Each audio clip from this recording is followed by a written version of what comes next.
Problema ngayon ng ilang nagbebenta ng karning baboy ay kung paano na raw mapapaubos ang kanilang produkto. Matumal daw kasi ngayon ang bentahan na nakakaapekto sa kanilang pang-araw-araw na kita. Abot kaya pa ba ito? Isa sa mga paboritong pagkain nating mga Pinoy. Alamin natin sa balita ni Sheena Torno. Mahal pa rin ang bentahan ng karning baboy sa mga pamilihan sa Metro Manila kahit pa tapos na ang holiday season.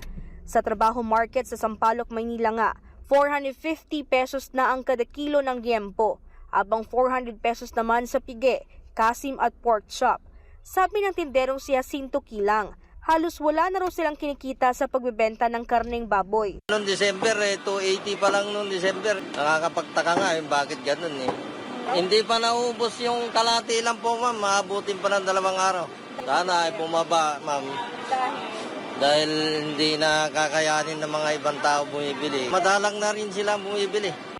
Ang Department of Agriculture aminado na hanggang ngayon ay hindi pa rin bumabalik sa normal ang presuhan sa karning baboy.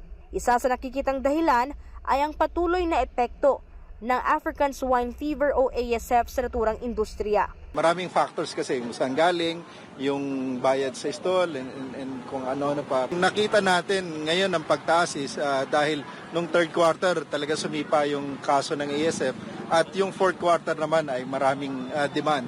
Samantala bukod sa karning baboy, tumaas din ang presyo ng talong na umaabot na raw sa 150 pesos kada kilo mula sa 60 pesos noong mga nakaraang linggo. May kakulangan naman sa supply ng ampalaya, sabi ng ilang retailers, kaya hindi muna sila nagbebenta.